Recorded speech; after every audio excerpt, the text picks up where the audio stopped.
Malam takbiran yang seharusnya suci berubah menjadi mimpi buruk. Sebuah parsel misterius di teras rumahku membongkar perselingkuhan suamiku dengan wanita pemuja iblis yang kini mengincar nyawaku. Sebelum mulai, tulis di kolom komentar dari daerah mana teman-teman menonton. Jangan lupa like dan subscribe dan mempersembahkan cerita yang lebih menarik lagi. Suara gema takbir bersahut-sahutan dari masjid yang berada tak jauh dari kompleks perumahan kami. Malam ini adalah malam kemenangan. Malam di mana setiap umat Islam seharusnya berkumpul bersama keluarga dengan hati yang bersih dan penuh sukacita. Aroma opor ayam dan ketupat yang baru saja selesai kumasak masih menguar kuat dari arah dapur. Aku baru saja menyeka keringat di dahiku, menatap puas ke arah meja makan yang sudah kutata sedemikian rupa. Aku sengaja memasak banyak hari ini, berharap suamiku akan pulang cepat dan kami bisa menikmati hidangan malam takbiran bersama.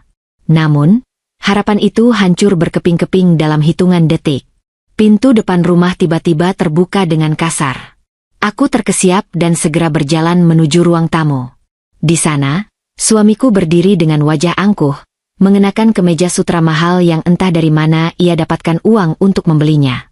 Namun, yang membuat jantungku seolah berhenti berdetak bukan penampilannya, melainkan siapa yang ia bawa bersamanya. Seorang wanita dengan gaun merah menyala yang sangat ketat, riasan wajah yang tebal, dan senyum sinis yang merendahkan. Wanita itu merangkul lengan suamiku dengan manja, seolah-olah akulah tamu di rumah ini dan dia adalah nyonyanya. "Mas? Siapa dia?" tanyaku dengan suara bergetar, mencoba menahan emosi yang mulai mendidih di dada. Suamiku mendengus kasar. Dia melepaskan sepatunya sembarangan di atas karpet berbulu yang baru saja kubersihkan siang tadi. "Duduk kamu. Ada yang mau aku bicarakan. Dan ini penting," ucapnya dengan nada dingin yang tidak pernah kudengar sebelumnya. Aku tidak langsung duduk. Aku menatap tajam ke arah wanita itu, yang membalas tatapanku dengan tatapan meremehkan. Aku tanya, "Siapa perempuan ini, Mas? Kenapa kamu bawa dia ke rumah kita di malam takbiran seperti ini?" "Namanya Maya," jawab suamiku ringan, seolah tanpa dosa. Ia lalu menarik wanita bernama Maya itu untuk duduk di sofa ruang tamu, tepat di depanku. Dia adalah partner bisnis masa depanku. Dan lebih dari itu, dia adalah wanita yang akan menggantikan posisimu di rumah ini. Kata-kata itu meluncur begitu saja dari mulutnya, menembus dadaku bagai belati tajam. Aku menatapnya tak percaya. Suami yang selama ini kulayani dengan tulus, kini membawa selingkuhannya secara terang-terangan ke rumah kami. Menggantikan posisiku? Apa maksudmu, Mas? Kamu sadar dengan apa yang kamu bicarakan? Suaraku mulai meninggi. Tentu saja aku sadar. Bentaknya keras, membuatku sedikit terlonjak. Aku sudah muak hidup dengan perempuan sepertimu. Perempuan tidak berguna yang cuma tahu menghabiskan beras di rumah. Kamu lihat Maya? Dia wanita berkelas. Dia punya relasi, dia punya pesona, dan yang paling penting, dia membawa hoki untukku. Sejak aku bersama Maya, rezekiku mengalir deras. Tidak sepertimu yang cuma bisa diam di rumah menunggu uang belanja dariku. Maya tertawa kecil. Suara tawanya terdengar sangat mengganggu di telingaku. "Sudahlah, sayang. Jangan buang waktu berdebat dengan perempuan kampungan ini. Langsung saja ke intinya," ucap Maya sambil mengelus dada suamiku. Suamiku mengangguk, lalu merogoh tas kerjanya dan mengeluarkan sebuah map coklat. Ia melemparkan map itu ke atas meja kaca di hadapanku dengan kasar. "Tanda tangani surat itu," perintahnya dengan nada mengancam. "Surat apa ini?" tanyaku sambil menatap map itu dengan curiga. "Itu surat pengalihan hak milik sertifikat rumah ini. Tanda tangani malam ini juga. Serahkan rumah ini padaku dan Maya. Kalau kamu berani menolak, aku akan langsung menceraikanmu besok pagi dan membuangmu ke jalanan tanpa uang sepeser pun. Kamu tidak akan punya tempat tinggal, tidak punya harta, dan tidak punya siapa-siapa. Pilih, tanda tangan sekarang. Atau kamu keluar dari rumah ini malam ini juga hanya dengan baju yang menempel di badanmu." Mataku memanas. Bukan karena aku takut dengan ancamannya, tapi karena aku tidak menyangka betapa bodoh dan serakahnya laki-laki yang duduk di depanku ini. Dia mengancam akan membuangku ke jalanan dan merampas rumah ini? Ironi yang sangat lucu. Dia sama sekali tidak tahu fakta yang sebenarnya. Dia tidak tahu bahwa rumah mewah yang kami tempati ini, mobil yang ia pakai setiap hari, bahkan perusahaan tempat ia bekerja dan membanggakan jabatannya itu, 100% adalah milikku. Semuanya atas namaku yang dikendalikan melalui perusahaan proksi yang diurus oleh pengacara pribadiku. Selama ini aku diam dan berpura-pura menjadi ibu rumah tangga biasa karena aku ingin melihat sejauh mana ketulusannya. Dan malam ini, dia telah membuktikan bahwa dia tidak pantas mendapatkan apapun dariku. Sebelum aku sempat menjawab hinaan dan ancaman bodohnya, tiba-tiba terdengar suara bel rumah berbunyi nyaring. Ting nong. Suasana tegang di ruang tamu seketika terpecah. Aku menatap ke arah pintu, lalu menatap suamiku. Siapa yang bertamu malam-malam begini? Gerutu suamiku kesal. Buka pintunya. Cepat. Perintahnya padaku seolah aku ini pembantunya. Aku menarik napas panjang, menahan diri untuk tidak langsung menampar wajahnya saat itu juga. Aku membalikkan badan dan berjalan menuju pintu depan. Ketika aku membuka pintu, tidak ada siapa-siapa di luar.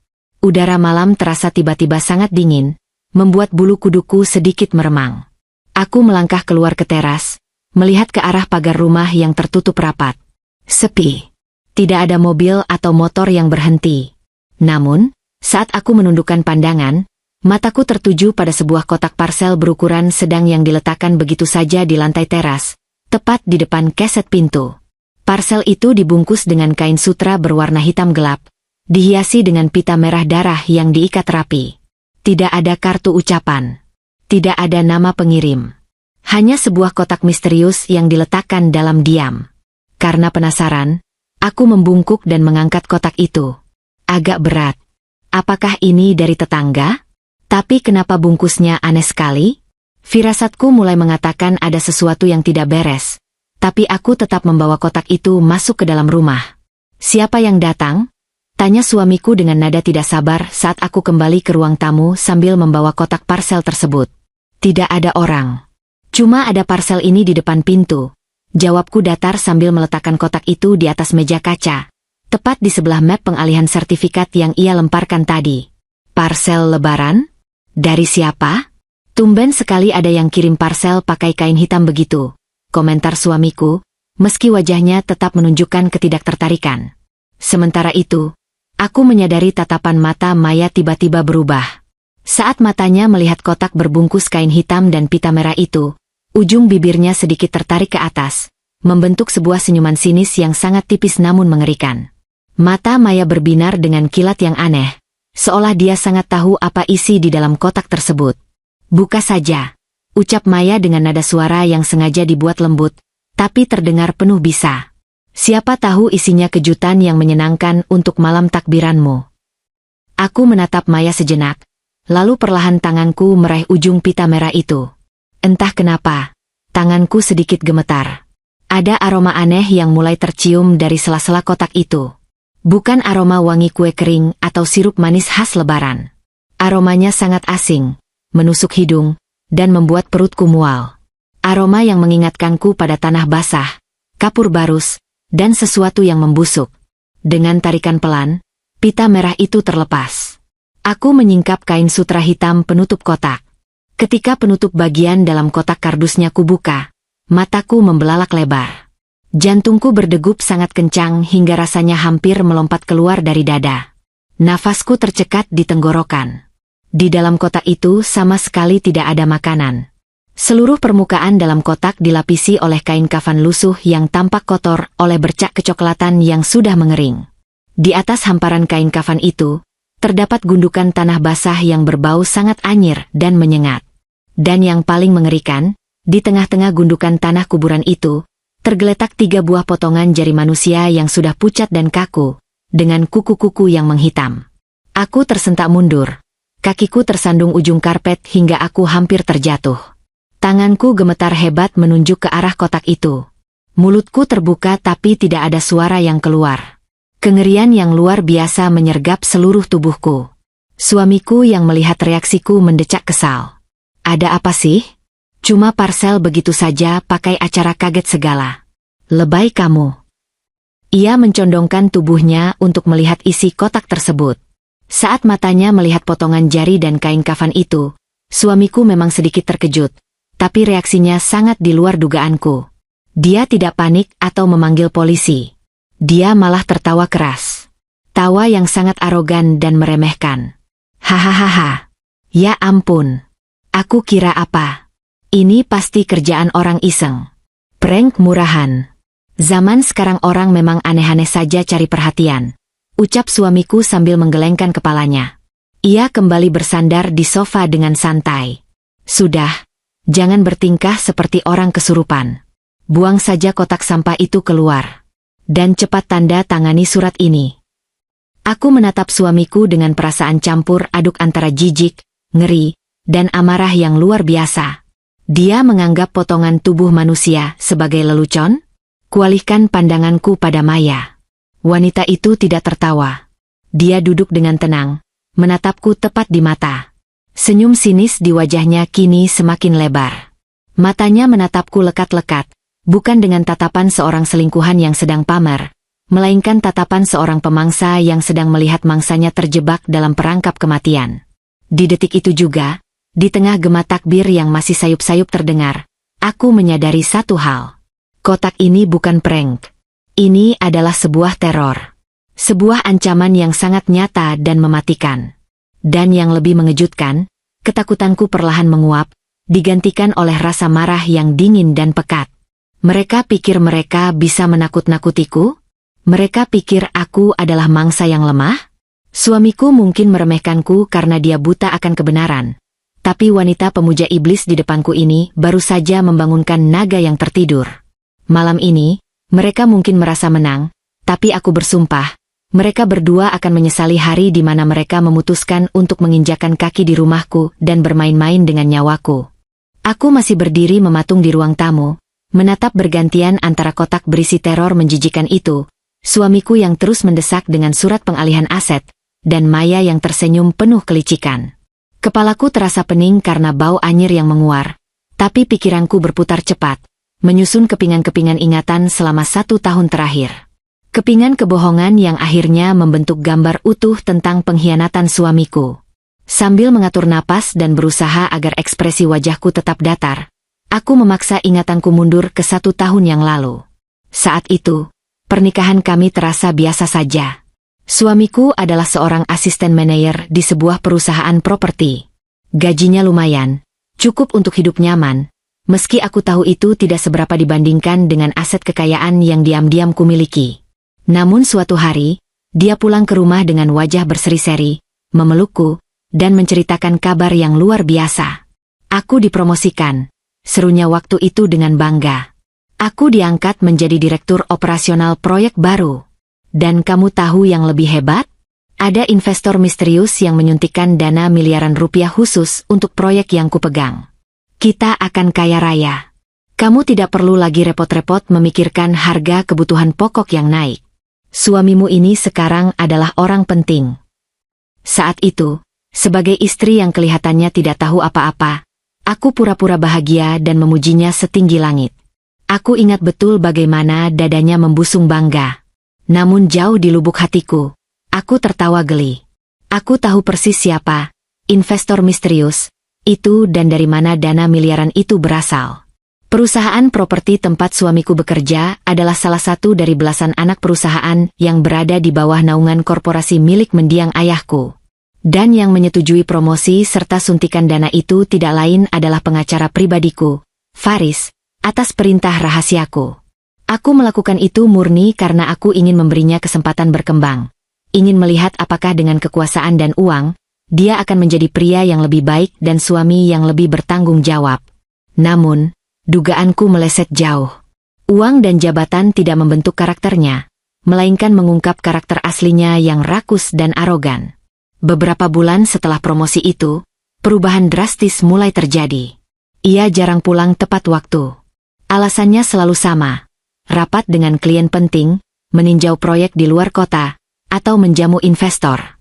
Setiap kali pulang, pakaiannya selalu bau alkohol ringan bercampur parfum wanita yang sangat menyengat, aroma bunga melati yang terlalu tajam dan manis hingga membuatku mual. Aroma yang sama persis dengan yang menguar dari tubuh Maya malam ini. Sikapnya kepadaku pun berubah total. Ia mulai memperlakukanku seperti pajangan rumah yang tidak berharga.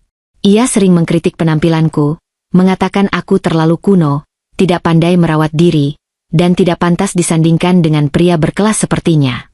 Coba kamu lihat istri teman-temanku, ucapnya suatu pagi sambil merapikan dasinya di depan cermin, sementara aku sedang menyetrika kemejanya yang lain. Mereka elegan, pintar dandan, bisa diajak bicara soal bisnis.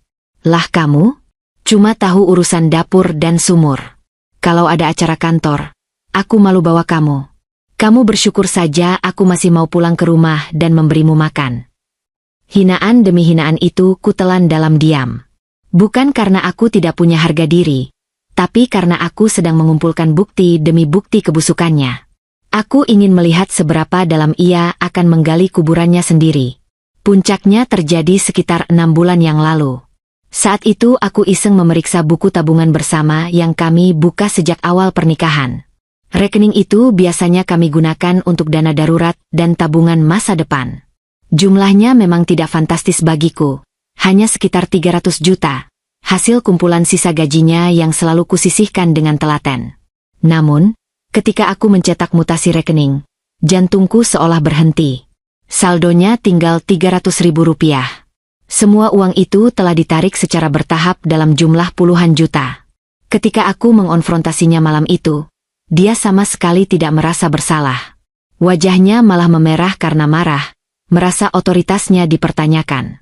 Untuk apa kamu periksa-periksa rekening tanpa izinku? Bentaknya sambil membanting tas kerjanya. Uang itu kugunakan untuk investasi. Kamu pikir gaya hidup sebagai direktur itu murah? Aku butuh beli jam tangan mewah, bayar sewa mobil kelas atas untuk menjamu klien, dan memperluas jaringan. Uang itu berputar untuk bisnis, bukan dihambur-hamburkan. Lagi pula, itu uang dari hasil kerasku. Kamu yang cuma pengangguran tidak berhak ikut campur atau mengatur-atur bagaimana aku memakai uangku. Aku hanya terdiam menatapnya waktu itu. Dia benar-benar menganggapku sebagai parasit bodoh yang hidup dari belas kasihannya. Dia berpikir uang 300 juta itu adalah segalanya bagiku, bahwa tanpa uang itu aku akan mati kelaparan. Dia tidak tahu bahwa di rekening pribadiku, yang tersembunyi rapat dari jangkauannya, terdapat aset likuid bernilai ratusan miliar rupiah peninggalan orang tuaku. Dia tidak tahu bahwa jam tangan mewah yang ia banggakan itu hanyalah barang murah jika dibandingkan dengan nilai properti yang namanya tercatat sah atas namaku. Dan sekarang, melihat kenyataan malam ini, terjawab sudah kemana perginya uang tabungan kami dan uang dari jabatannya yang palsu itu. Semuanya mengalir ke perempuan di depanku ini. Maya. Perempuan yang ia banggakan sebagai pembawa hoki. Kenapa kamu malah melamun? Bentakan suamiku membuyarkan lamunanku. Ia memukul meja kaca dengan keras. Tanda tangani suratnya sekarang. Aku tidak punya waktu semalaman untuk meladeni kebimbanganmu. Lagi pula, rumah ini dibeli pakai gajiku. Kamu tidak berhak atas satu bata pun di sini. Aku menatap suamiku lekat-lekat. Sungguh malang nasib laki-laki ini. Dia sangat buta. Rumah ini dibeli 2 minggu sebelum kami menikah, dan karena saat itu gajinya sangat kecil, akulah yang membayar lunas rumah ini secara diam-diam melalui notaris, lalu memanipulasi dokumen seolah-olah dia yang mencicilnya agar harga dirinya sebagai kepala keluarga tidak terluka. Kasih sayang dan pengorbanan yang kuberikan demi menjaga egonya, kini ia gunakan untuk mencekikku. Aku beralih menatap Maya. Wanita itu masih mempertahankan senyum sinisnya. Matanya terus melirik ke arah kotak parsel berisi potongan jari manusia. Aku bisa melihat dengan jelas ada aura kegelapan yang menyelimuti wanita itu. Aroma melati dari parfumnya bercampur menjijikkan dengan bau anyir dari dalam kotak kafan. Tiba-tiba, sebuah kepingan ingatan lain dari hasil penyelidikanku menyambar benakku. Sebuah rahasia mengerikan yang berhasil diungkap oleh pengacaraku beberapa minggu lalu. Suamiku merasa Maya adalah pembawa hoki, bahwa sejak bersama Maya, karirnya melonjak dan uang mengalir deras. Namun suamiku yang serakah dan dangkal itu tidak pernah mencari tahu apa harga dari hoki tersebut. Dia terlalu bodoh untuk menyadari bahwa kekayaan instan tidak pernah datang dengan gratis, apalagi dari seorang wanita pemuja iblis seperti Maya. Malam ini, di malam takbiran yang seharusnya penuh berkah, teror ini bukan sekadar upaya menakut-nakuti agar aku pergi dari rumah. potongan jari, tanah kuburan, dan kain kafan itu adalah media pengikat kutukan. Maya tidak hanya menginginkan suamiku atau harta kami. Dia membutuhkan sesuatu yang jauh lebih berharga untuk melunasi hutang pesugihannya agar kekayaannya tetap abadi. Wanita gila di depanku ini menginginkan nyawaku. Aku menarik napas panjang, menekan semua gejolak emosi ke dasar jiwaku. Aku tidak akan menangis. Aku tidak akan memohon. Aku tidak akan menandatangani apapun malam ini, ucapku dengan suara datar, dingin, dan penuh penekanan. Aku menatap mata suamiku tajam, lalu beralih ke mata Maya. Dan silakan bawa pulang kembali parsel sampah ini. Karena apapun yang kalian rencanakan, tidak akan pernah berhasil. Suamiku menggeram marah, bersiap untuk berdiri dan mungkin memukulku. Namun aku tidak mundur 1 inci pun. Malam ini, permainan baru saja dimulai, dan aku pastikan, akulah yang akan menjadi pemenang tunggalnya. Tatapan tajam dari wanita pemuja iblis itu seolah menantangku, menguji seberapa jauh batas ketakutanku sebelum aku hancur dan memohon ampun. Suamiku masih berdiri dengan postur menantang, dadanya membusung dengan angkuh, seolah-olah dia adalah raja di rumah ini dan aku hanyalah seekor serangga yang siap diinjak kapan saja. Dia terus mengoceh, mengeluarkan makian dan ancaman tentang betapa tidak bergunanya diriku. Betapa aku akan menyesal jika tidak segera menandatangani surat pengalihan aset malam ini juga. Kata-katanya menggema di ruang tamu yang dihiasi perabotan mewah hasil keringat dan warisan keluargaku sendiri, menciptakan sebuah ironi yang begitu menyayat hati sekaligus memancing amarah yang luar biasa pekat. Namun, alih-alih menangis histeris atau membalas teriakannya, aku hanya mematung. Pikiranku melayang jauh, menembus ruang dan waktu, kembali ke sebuah sore yang basah dan kelabu tepat 1 bulan sebelum malam takbiran yang mengerikan ini. Ingatan itu muncul begitu saja, memutar kembali detik-detik di mana tirai kebodohan dan kebutaanku ditarik paksa, memperlihatkan wajah asli laki-laki yang selama ini kusebut sebagai imam dalam keluarga. 1 bulan yang lalu, hujan turun sangat deras mengguyur ibu kota. Aku duduk di sudut sebuah kedai kopi yang sepi dan remang-remang, jauh dari keramaian pusat bisnis. Di seberang mejaku, duduk seorang pria parubaya dengan setelan jas rapi yang sedikit basah di bagian bahunya. Dia adalah Faris, pengacara pribadi keluargaku sekaligus orang kepercayaanku yang paling setia. Faris adalah orang yang mengurus semua aset peninggalan orang tuaku, menyembunyikannya di balik nama-nama perusahaan proksi agar aku bisa hidup tenang sebagai ibu rumah tangga biasa, sesuai dengan keinginanku untuk mencari cinta yang tulus dari seorang pria. Sayangnya, eksperimen pencarian cinta tulus itu telah gagal total. Sore itu, wajah Faris tampak lebih tegang dan suram dari biasanya. Dia tidak menyentuh kopi hitam pesannya yang perlahan mulai mendingin. Tanpa banyak basa-basi, tangannya yang keriput namun kokoh merogoh ke dalam tas kerjanya dan mengeluarkan sebuah amplop coklat tebal. Dia menggeser amplop itu melintasi meja kayu di hadapanku, menatapku dengan sorot mata yang penuh dengan rasa kasihan sekaligus amarah yang tertahan. Faris mulai menjelaskan rentetan temuan yang berhasil ia kumpulkan selama 2 bulan terakhir, sejak aku memintanya untuk menyelidiki kejanggalan-kejanggalan kecil dalam perilaku suamiku. Penjelasan pertama Faris menghantam telingaku seperti godam. Dia membongkar tumpukan kertas mutasi rekening dan laporan keuangan internal perusahaan. Ternyata, suamiku tidak hanya berselingkuh, tetapi dia juga telah menggelapkan dana perusahaan. Perusahaan properti yang memberinya jabatan direktur operasional itu, yang sebenarnya adalah milikku sendiri, telah ia rampok dari dalam. Dia membuat laporan proyek fiktif, memalsukan tanda tangan vendor, dan mengalirkan dana miliaran rupiah ke beberapa rekening siluman yang pada akhirnya bermuara pada 1 nama, Maya. Faris kemudian mengeluarkan selembar foto dari dalam amplop.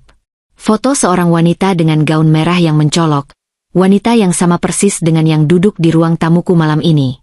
Faris menjelaskan bahwa Maya bukanlah seorang pengusaha atau partner bisnis seperti yang diklaim oleh suamiku. Latar belakang Maya sangat gelap dan dipenuhi dengan kematian. Faris menemukan fakta bahwa Maya telah menikah secara siri sebanyak 3 kali sebelum dia bertemu dengan suamiku. Ketiga mantan suaminya itu dulunya adalah pria-pria kaya raya yang sehat bugar. Namun, semuanya meninggal dunia secara mendadak dan misterius dalam kurun waktu kurang dari 1 tahun setelah mereka hidup bersama Maya. Dokter mendiagnosis serangan jantung atau penyakit mendadak lainnya. Tetapi selalu ada desas-desus mengerikan yang mengikuti setiap kematian tersebut. Setelah mereka mati, Maya selalu menghilang membawa sebagian besar harta mereka. Awalnya, aku mengira suamiku hanyalah korban penipuan biasa, seorang pria bodoh yang terbuai oleh pesona wanita matre dan rela menghancurkan karirnya demi cinta buta. Namun, penjelasan Faris selanjutnya mengubah segalanya dari sekadar kasus perselingkuhan murahan menjadi sebuah mimpi buruk yang nyata. Faris bercerita bahwa tim penyelidik swastanya menemukan keanehan pada pola pengeluaran suamiku. Suamiku tidak membelikan Maya perhiasan berlian atau tas mewah seperti selingkuhan pada umumnya. Alih-alih demikian, uang miliaran yang digelapkan dari perusahaanku itu digunakan untuk membeli barang-barang yang sangat tidak lazim. Ada transaksi pembelian tanah kuburan tua dari seorang penjaga makam di daerah terpencil, ada pembayaran mahal untuk hewan-hewan hitam mulus tanpa cacat, dan ada aliran dana besar ke sebuah padepokan terpencil di kaki gunung yang terkenal sebagai tempat praktik pesugihan ilmu hitam. Mendengar semua itu, rasa penasaran dan kengerian menguasai diriku. Aku menolak untuk hanya mendengar laporan dari balik meja kedai kopi. Aku memaksa Faris untuk membawaku langsung ke tempat suamiku, dan Maya sering menghabiskan akhir pekan mereka secara sembunyi-sembunyi. Malam itu juga, menembus badai hujan yang tak kunjung reda, kami berkendara selama hampir 5 jam menuju sebuah kawasan perbukitan terpencil yang jauh dari peradaban. Mobil kami berhenti di tepi jalan tanah yang becek, tersembunyi di balik semak belukar yang lebat. Dari sana, kami harus berjalan kaki menembus kegelapan hutan pinus yang lembab dan dingin.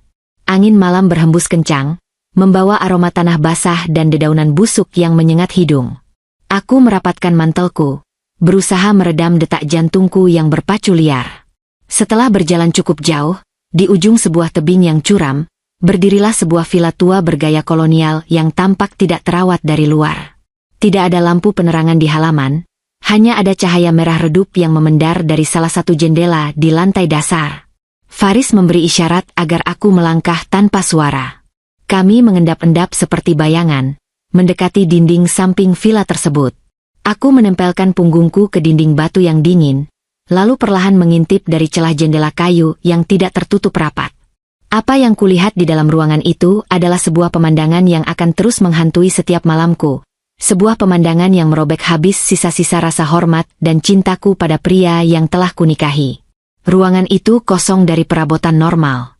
Lantainya dilapisi oleh karpet hitam yang kotor, dan di tengah-tengahnya tergambar sebuah simbol bintang terbalik yang digambar menggunakan cairan kental berwarna merah gelap, yang bau anyirnya bisa tercium hingga keluar jendela. Darah. Puluhan lilin hitam dinyalakan di setiap sudut ruangan, memberikan pencahayaan yang bergetar dan menyeramkan. Asap kemenyan yang sangat tebal mengepul dari sebuah tungku kuningan, membuat mataku sedikit perih. Di tengah simbol bintang berdarah itu, duduklah Maya. Dia hanya mengenakan kain tipis berwarna hitam yang membalut tubuhnya secara asal-asalan. Rambutnya tergerai berantakan, dan wajahnya dipenuhi oleh coretan-coretan aneh yang menyerupai huruf kuno. Matanya terpejam rapat, bibirnya terus komat-kamit merapalkan mantra dalam bahasa yang sama sekali tidak ku mengerti. Suaranya terdengar berat dan mendengung, seolah bukan berasal dari pita suara manusia normal. Dan di hadapan Maya, bersimpuhlah suamiku. Pria yang biasanya selalu tampil necis dan membanggakan jabatannya, itu kini terlihat begitu menyedihkan. Dia bertelanjang dada, keringat dingin membanjiri pelipisnya. Wajahnya pucat pasi, matanya membelalak ketakutan. Namun ada kilat keserakahan yang tidak bisa disembunyikan dari raut mukanya. Tangannya gemetar hebat memegang sebuah benda yang terlihat seperti gulungan kulit hewan yang sudah mengering. Tiba-tiba, Maya membuka matanya. Bola matanya tampak sepenuhnya putih dalam keremangan cahaya lilin. Dia mengulurkan tangannya yang dihiasi kuku-kuku panjang berwarna hitam, menyodorkan sebuah benda kecil kepada suamiku. Benda itu adalah sebuah jimat yang terbuat dari potongan tulang, entah tulang hewan atau tulang manusia, yang diikat dengan benang merah yang berlumuran darah. Pegang ini kuat-kuat, desis Maya. Suaranya terdengar seperti dua orang yang berbicara bersamaan. Ini adalah kunci dari semua kekayaan dan kekuasaan yang kau inginkan. Sang Tuan telah memberikan berkahnya untuk melancarkan semua urusanmu. Uang akan datang seperti air bah, musuh-musuhmu akan hancur, dan kau akan menjadi raja. Aku melihat suamiku menelan ludah dengan susah payah. Dia menerima jimat tulang itu dengan tangan gemetar. Apakah ini permanen, Maya? Apakah aku akan kaya selamanya? Tanyanya dengan suara serak yang penuh harap. Maya tersenyum. Senyum yang sama persis dengan yang ia tunjukkan di ruang tamuku malam ini. Tentu saja, sayang. Kekayaan ini akan menjadi milikmu selamanya. Tapi, kau tahu aturan mainnya. Sang Tuan tidak pernah memberikan sesuatu secara cuma-cuma. Kontrak darah yang kau pegang itu sudah mencatat namamu. Kau telah meminta kekayaan, dan sebagai gantinya, Sang Tuan meminta bayaran yang setimpal. Aku sudah memberikan uang. Aku sudah membelikan semua perlengkapan ritual ini. Apalagi yang kurang? Suara suamiku terdengar mulai panik. Sang Tuan tidak butuh uang manusia. Tawa Maya menggema mengerikan di ruangan itu. Dia butuh nyawa. Dia butuh energi murni dari rasa sakit dan pengkhianatan. Dan tumbal yang paling sempurna untuk menyempurnakan kontrakmu adalah nyawa dari wanita yang nasibnya terikat sah denganmu. Istrimu. Napas terhenti di tenggorokanku. Tanganku mencengkeram erat lengan jas Faris. Aku berharap aku salah dengar. Aku berharap suamiku akan berdiri, marah, dan menolak persyaratan gila itu. Aku berharap dia masih memiliki secuil hati nurani untuk melindungi wanita yang telah mendampinginya dari nol. Namun, harapanku sia-sia. Suamiku terdiam sejenak, matanya menatap kosong ke arah lantai. Lalu, perlahan-lahan, dia menganggukkan kepalanya. Kapan? Tanyanya dingin, tanpa ada sedikit pun nada penyesalan di suaranya. Malam hari raya suci, jawab Maya, matanya kembali menatap tajam ke arah suamiku. Malam takbiran bulan depan. Saat gema takbir bersahut-sahutan dan pintu langit terbuka, saat itulah pelindung gaib paling lemah bagi mereka yang tidak waspada. Kita akan mengirimkan parsel pengikat kutukan ke rumahmu. Dan kau harus memastikan istrimu menerima benda itu. Setelah dia menyentuh kafan dan tanah kuburan itu, kutukan akan masuk ke dalam darahnya. Dia akan mati perlahan dalam penderitaan yang luar biasa, memuntahkan darah hitam hingga organ dalamnya hancur. Dan setelah dia mati, kontrakmu akan sempurna. Harta kalian akan sepenuhnya menjadi milik kita berdua, dan Sang Tuan akan memberikan kekayaan yang jauh lebih besar lagi. Bagaimana jika gagal? Tanya suamiku, suaranya terdengar sedikit bergetar. Mata Maya seketika berubah menjadi sangat tajam dan mengancam. Tidak boleh gagal. Jika tumbal itu gagal diserahkan tepat pada malam itu, kontrak ini akan berbalik arah. Sang Tuan akan marah karena merasa dipermainkan. Jika dia tidak mendapatkan nyawa istrimu, maka dia akan mengambil nyawa orang yang meminta. Nyawamu dan nyawaku. Karena itu, kau harus menyimpan kontrak kulit dan jimat tulang ini dengan sangat aman. Jangan sampai hancur. Jangan sampai disentuh oleh tangan yang tidak suci. Jimat tulang ini adalah pelindung kita, penyalur energi yang memastikan kutukan itu mengarah tepat ke istrimu dan tidak berbalik menyerang kita. Suamiku mengangguk mantap, wajahnya kini berubah menjadi bengis. Aku akan menyimpannya di dalam brankas rahasiaku di ruang kerja rumah. Brankas itu sangat aman. Tidak ada yang tahu kata sandinya selain aku. Istriku yang bodoh itu tidak pernah berani masuk ke ruang kerjaku. Dia terlalu sibuk mencuci piring dan mengurus rumah seperti pembantu. Dia tidak akan pernah curiga. Di balik jendela kaca yang dingin itu, air mataku menetes tanpa bisa kutahan. Bukan air mata kesedihan, melainkan air mata keperihan yang teramat sangat karena sebuah pengkhianatan yang melampaui batas kemanusiaan. Suamiku, pria yang selalu kusiapkan sarapannya, pria yang selalu kudoakan keselamatannya setiap selesai sholat, dengan sadar dan sengaja merencanakan pembunuhanku demi harta yang sebenarnya adalah milikku sendiri. Dia menjual nyawaku kepada iblis hanya untuk memuaskan keserakahan dan egonya yang menjijikkan. Malam itu, di tengah hujan badai di perbukitan gelap, sesuatu di dalam diriku mati dan sesuatu yang baru lahir. Hati seorang istri yang lembut dan penurut telah hancur berkeping-keping, digantikan oleh sebongkah es yang dingin, keras, dan tak tertembus. Aku menatap tajam ke arah suamiku yang sedang mencium bibir Maya di tengah genangan darah dan lilin hitam itu. Aku bersumpah pada diriku sendiri saat itu juga, bahwa aku tidak akan menjadi korban. Aku tidak akan mati memuntahkan darah di malam takbiran. Jika mereka menginginkan sebuah permainan kematian, maka aku akan memastikan merekalah yang akan membayar harganya dengan penderitaan yang jauh melebihi apa yang mereka rencanakan untukku. Penemuan malam itu bukan hanya membongkar kelemahan mereka, tetapi memberiku sebuah senjata pamungkas yang sangat mematikan. Sebuah senjata yang akan kugunakan untuk menghancurkan mereka hingga ke akar-akarnya. Lamunanku tentang malam penuh hujan di villa terkutuk itu buyar ketika suamiku menggebrak meja kaca di depanku untuk kedua kalinya. Suara benturan yang keras itu membuat cangkir teh di atas meja sedikit bergeser, namun tidak sedikit pun membuatku gentar. Aku menatap lurus ke matanya yang kini memerah karena amarah. Wajah angkuhnya terlihat begitu konyol di mataku sekarang. Dia berdiri menjulang, mencoba mengintimidasi, namun yang kulihat hanyalah seorang badut serakah yang tidak menyadari bahwa tali lehernya sudah berada dalam genggamanku, menunggu waktu yang tepat untuk kutarik dengan kencang. "Kamu tuli," bentaknya kasar, urat lehernya menonjol menahan emosi. "Aku bilang tanda tangani surat ini sekarang juga. Atau kamu mau aku benar-benar menyeretmu keluar dari rumah ini malam ini juga? Lihat parsel menjijikan itu. Itu pasti teguran buat istri durhaka sepertimu. Makanya, jangan banyak tingkah dan ikuti saja perintahku." Maya yang duduk santai di sofa masih mempertahankan senyum liciknya. Sesekali ia merapikan rambutnya, menatapku dengan tatapan kasihan yang dibuat-buat, persis seperti predator yang sedang menonton mangsanya meronta-ronta di dalam jaring.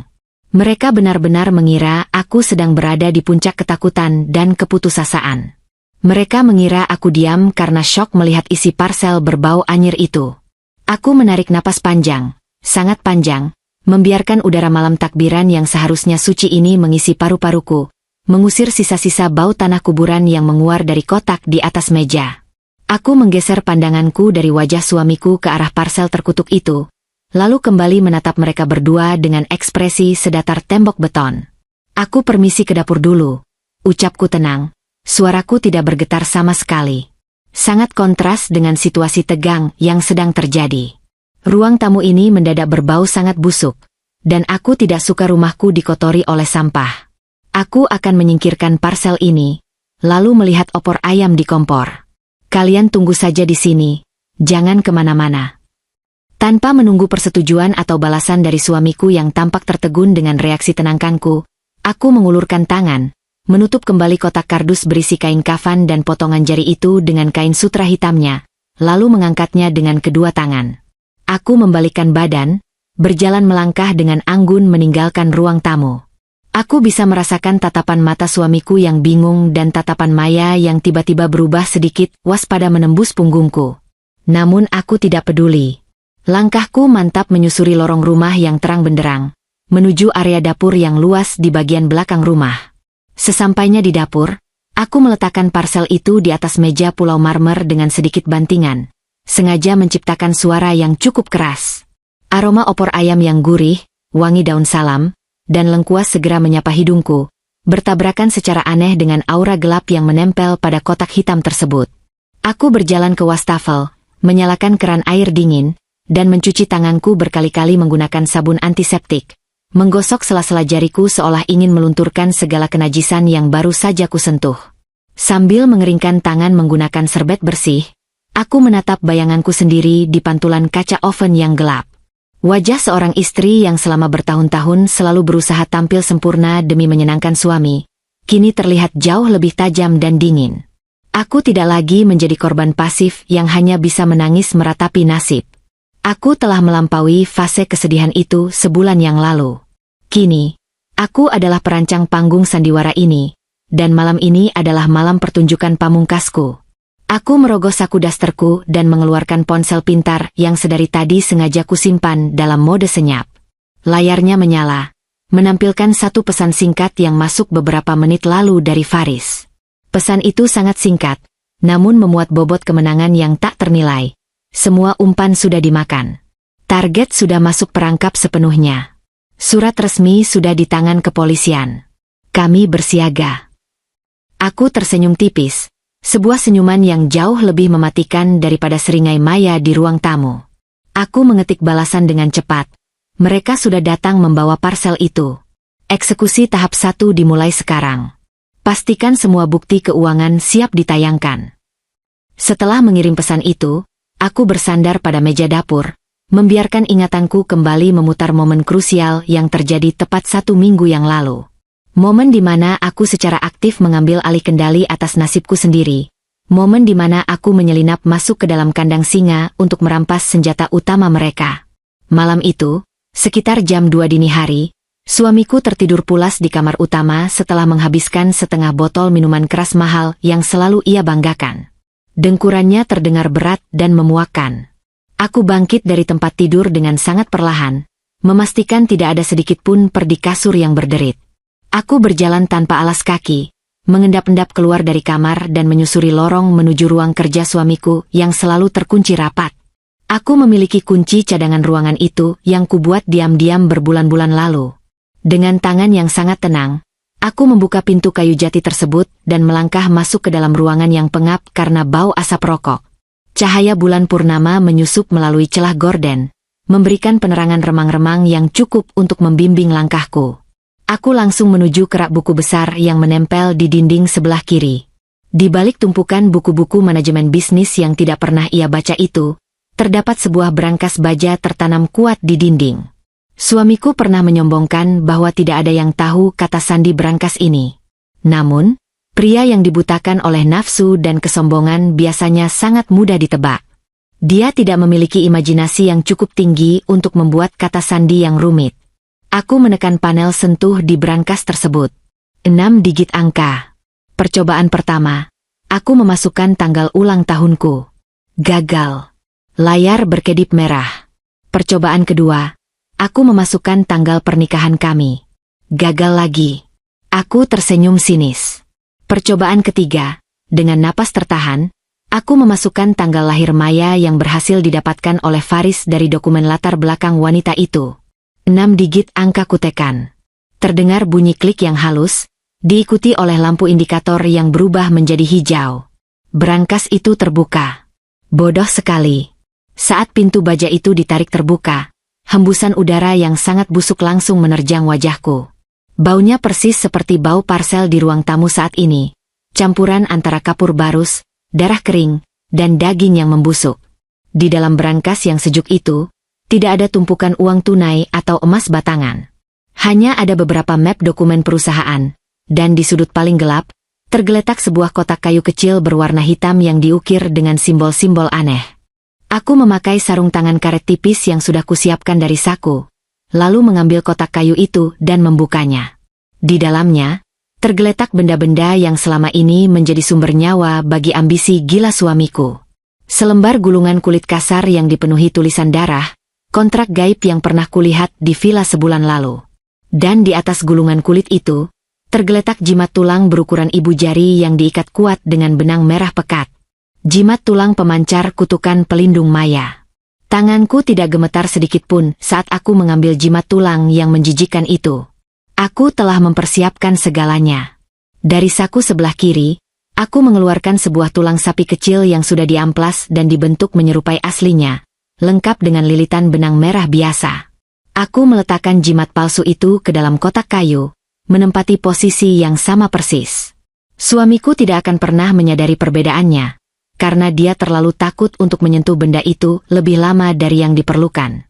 Kemudian, aku mengambil gulungan kulit kontrak berdarah tersebut.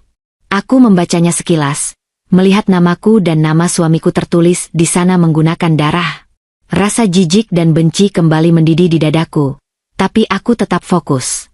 Aku melipat kontrak asli itu, memasukkannya ke dalam kantong plastik ziplock, lalu menyimpannya di balik pakaianku. Sebagai gantinya, aku memasukkan gulungan kertas perkamen biasa yang sudah kubuat kotor agar terlihat mirip. Aku menutup kotak kayu itu, mengembalikannya ke tempat semula, mengunci brankas, dan keluar dari ruangan itu seolah-olah tidak pernah terjadi apa-apa. Besok paginya, saat suamiku berangkat kerja, aku membakar gulungan kontrak kulit berdarah itu di halaman belakang rumah. Asap hitam legam mengepul ke udara dengan bau yang sangat memuakkan, seolah-olah ada sesuatu yang menjerit kesakitan saat terbakar. Aku mengumpulkan sisa abu pembakaran itu ke dalam sebuah toples kaca kecil. Sedangkan jimat tulang asli milik Maya, Aku patahkan menjadi 2 bagian dengan palu, merusak ikatan gaibnya, lalu menyimpannya di tempat yang aman. Dan malam ini, semua senjata itu sudah siap kugunakan. Pikiran tentang malam di ruang kerja itu memudar, tergantikan oleh suara langkah kaki yang mendekat ke arah dapur. Suamiku muncul di ambang pintu, wajahnya terlihat gelisah bercampur marah. "Apa yang kamu lakukan lama sekali di sini?" bentaknya, melongok ke arah meja pulau. "Kamu sedang merencanakan sesuatu ya? Cepat ke depan dan tanda tangani surat itu." Maya sudah mulai bosan menunggu. Aku membalikan badan dengan sangat perlahan, menatapnya dengan senyum yang sangat manis, senyum seorang istri yang paling patuh. "Maaf, Mas. Aku hanya sedang menyiapkan hidangan spesial," jawabku lembut, melangkah mendekati panci besar berisi opor ayam di atas kompor. Aku mengambil sebuah mangkuk porselen putih yang sangat cantik, khusus untuk tamu kehormatan. "Ini malam takbiran, kan? Tidak sopan kalau kita tidak menjamu tamu yang sudah jauh-jauh datang membawa parsel. Aku akan menyajikan ketupat dan opor ayam ini untuk kalian berdua. Terutama untuk Maya. Aku punya campuran bumbu rahasia yang khusus kusiapkan untuknya malam ini." Suamiku mendengus kasar. Sama sekali tidak menangkap sarkasme dalam nada bicaraku. "Bagus kalau kamu sudah sadar diri. Cepat sajikan. Setelah itu selesaikan urusan suratnya. Jangan harap hidanganmu bisa mengubah keputusanku." Ia berbalik dan kembali berjalan menuju ruang tamu dengan langkah sombong. Aku menatap punggungnya yang menjauh dengan tatapan mematikan. Aku meraih toples kaca kecil berisi abu kontrak gaib dan jimat tulang Maya yang sudah patah 2 dari dalam laci rahasia meja dapur. Aku meletakkan patahan tulang berlumur darah kering itu ke dasar mangkuk porselen putih, lalu menaburkan abu hitam tersebut di atasnya. Setelah itu, barulah aku menyendokkan ketupat yang sudah dipotong-potong dan menyiramnya dengan kuah opor ayam yang kental, menutupi kejutan mematikan di dasar mangkuk dengan sempurna. Mangkuk ini adalah awal dari akhir mereka. Aku meletakkan mangkuk itu di atas nampan, merapikan celemekku, dan berjalan kembali ke ruang tamu. Fase perencanaan telah selesai, saatnya serangan psikologis dimulai. Aku akan menghancurkan kewarasan mereka dari dalam, sebelum menghancurkan hidup mereka di dunia nyata. Malam ini akan menjadi malam raya yang tidak akan pernah mereka lupakan, hingga ke neraka sekalipun. Langkah kakiku terasa begitu ringan saat menyusuri lorong dari dapur menuju ruang tamu. Di atas kedua tanganku, sebuah nampan kayu jati menopang 2 mangkuk porselen putih berisi ketupat dan opor ayam yang masih mengepulkan asap panas. Aroma gurih dari santan, daun jeruk, dan serai bercampur baur di udara, berusaha mengalahkan bau anyir dan busuk yang sedari tadi menguasai rumah ini. Suara takbir dari masjid di ujung jalan masih terdengar mengalun merdu, mengagungkan kebesaran Tuhan di malam yang suci ini. Malam kemenangan bagi mereka yang berpuasa. Dan bagiku, malam ini akan menjadi malam kemenangan atas pengkhianatan yang selama ini menggerogoti hidupku. Saat aku melangkah masuk ke ruang tamu, pemandangan yang tersaji di depanku tidak berubah. Suamiku masih duduk dengan angkuh, menyandarkan punggungnya di sofa mahal yang kubeli dengan uangku sendiri, sementara tangan kanannya merangkul pinggang Maya dengan posesif. Kertas-kertas pengalihan aset dan sertifikat rumah masih tergeletak menantang di atas meja kaca, berdampingan dengan kotak parsel hitam berisi kutukan yang mereka siapkan untukku. Mereka menatapku dengan tatapan meremehkan, mengira aku hanyalah seorang istri penurut yang sedang berusaha mengambil hati mereka dengan sepiring makanan agar tidak diusir dari rumah. "Lama sekali," gerutu suamiku dengan nada sinis saat aku meletakkan nampan itu di atas meja. "Kamu pikir dengan memasak makanan murahan seperti ini, keputusanku akan berubah? Jangan mimpi. Maya tidak terbiasa makan masakan kampung seperti ini. Dia biasa makan di restoran bintang 5, bukan makanan hasil sisa uang belanja yang kuberikan padamu." Aku tidak membalas hinaannya. Wajahku tetap tenang, dihiasi oleh sebuah senyuman tipis yang sangat sopan. Aku mengambil mangkuk pertama dan meletakkannya tepat di hadapan suamiku, lalu mengambil mangkuk kedua, mangkuk porselen putih yang di dasar kuahnya tersembunyi kehancuran mereka, dan meletakkannya perlahan di depan Maya. "Silakan dicicipi," ucapku dengan suara yang sangat lembut, menatap tepat ke dalam mata Maya. "Ini bukan masakan kampung biasa. Ini resep khusus yang kubuat malam ini, khusus untuk menyambut tamu istimewa yang sudah repot-repot mengirimkan parsel ke rumahku. Aku jamin, rasanya akan sangat berkesan sampai mati. Maya mendengus pelan, menatap mangkuk di depannya dengan tatapan jijik. Namun, rasa angkuhnya membuat ia ingin menunjukkan dominasinya di depanku. Ia ingin membuktikan bahwa ia adalah ratu baru di rumah ini yang pantas dilayani. Dengan gaya yang dibuat-buat elegan, ia mengambil sendok perak yang kusediakan. Baiklah, mari kita lihat seberapa menyedihkan usaha terakhirmu ini, ucap Maya dengan senyum mengejek. Mas, aku cicipi sedikit ya, biar dia tidak menangis darah malam ini karena makanannya tidak dihargai. Suamiku tertawa keras, tawa yang terdengar sangat memuakkan. Makan saja sedikit, sayang. Setelah itu, pastikan dia menandatangani surat itu. Aku sudah muak melihat wajahnya. Aku mundur satu langkah, melipat kedua tanganku di depan dada, dan menatap mereka dengan tatapan mata yang tak berkedip. Jantungku berdetak dengan ritme yang sangat teratur. Tidak ada lagi ketakutan, tidak ada lagi keraguan. Yang ada hanyalah antisipasi yang membara, menunggu detik-detik bom waktu itu meledak di wajah mereka. Maya mengaduk kuah opor ayam itu dengan ujung sendoknya. Kuah santan yang kuning keemasan itu tampak menggugah selera, menutupi rahasia kelam yang mengendap di dasarnya. Ia menyendok sedikit kuah dan potongan ketupat, lalu meniupnya pelan sebelum memasukkannya ke dalam mulut. Ia mengunyah dengan lambat, matanya masih menatapku dengan tatapan merendahkan. Biasa saja. Terlalu banyak garam, komentarnya sinis. Ia lalu kembali mengaduk isi mangkuknya lebih dalam, mencari potongan daging ayam. Tiba-tiba, ujung sendok peraknya beradu dengan sesuatu yang keras di dasar mangkuk. Suara dentingan kecil terdengar. Kling. Kening Maya berkerut. Ia mengaduk lagi, mencoba mengangkat benda keras yang ia pikir adalah sepotong tulang ayam. Namun, saat benda itu terangkat ke permukaan kuah kuning tersebut, udara di ruang tamu itu seolah berhenti mengalir. Sesuatu yang hitam dan pekat mulai luntur dari benda tersebut, mengubah warna kuah opor di sekitarnya menjadi sehitam tinta. Abu dari kontrak gaib yang telah kubakar siang tadi mulai bercampur dengan kuah panas itu, menebarkan bau gosong yang sangat menusuk, persis seperti bau daging yang terbakar di atas bara api. Dan di tengah-tengah sendok perak itu, tergeletak sebuah benda yang sangat dikenalnya. Itu bukan tulang ayam. Itu adalah jimat tulang berwarna kuning kecoklatan yang dililit oleh benang merah pekat. Jimat itu kini sudah patah menjadi dua bagian yang tidak lagi menyatu. Permukaannya dipenuhi retakan kasar akibat hantaman palu yang kulayangkan. Sisa-sisa abu hitam menempel di patahan tulang tersebut, melambangkan hancurnya sebuah perjanjian darah dengan iblis. Mata Maya terbelalak begitu lebar hingga bola matanya hampir melompat keluar dari rongganya. Wajahnya yang tadi dihiasi riasan tebal dan senyum angkuh, kini berubah sepucat mayat dalam hitungan detik. Napasnya tercekat di tenggorokan, mulutnya terbuka tapi tidak ada suara yang keluar. Tangan yang memegang sendok itu mulai bergetar hebat, sangat hebat hingga kuah opor hitam itu tumpah menetes ke atas meja kaca dan mengotori gaun merah mahalnya. Ada apa, sayang? Tulangnya keras? Tanya suamiku yang belum menyadari apa yang sebenarnya sedang terjadi. Ia menoleh ke arah Maya dengan kening berkerut. Namun Maya tidak menghiraukannya. Teriakan melengking yang sangat mengerikan tiba-tiba pecah dari tenggorokan Maya. Teriakan itu bukan teriakan manusia biasa.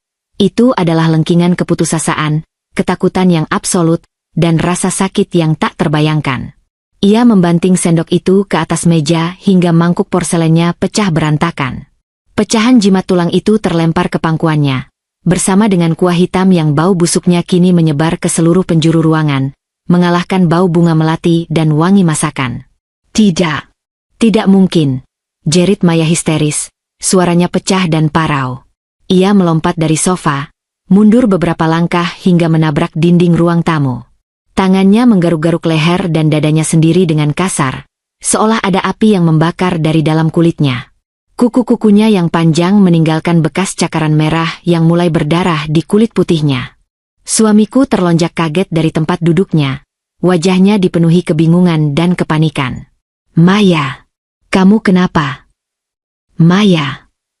Ia berusaha mendekati wanita itu, namun Maya mengibaskan tangannya dengan kasar, menolak untuk disentuh. Jimatku. Jimat pelindungku. Teriak Maya sambil menunjuk dengan jari gemetar ke arah patahan tulang di atas meja. Matanya melotot liar ke arah suamiku. Kamu taruh di mana jimat itu, keparat bodoh? Kamu bilang berangkasmu aman. Kamu bilang tidak ada yang tahu kata sandinya. Kenapa benda itu ada di sini dalam keadaan hancur? Suamiku menatap patahan tulang di atas meja, lalu wajahnya berubah menjadi pias. Ia mengenali benda itu. Benda yang ia simpan rapat-rapat di sudut paling gelap di dalam berangkas ruang kerjanya. Napas suamiku mulai memburu, keringat dingin sebesar biji jagung bermunculan di dahinya. Ia menoleh ke arahku dengan tatapan tidak percaya, seolah ia sedang melihat sesosok hantu.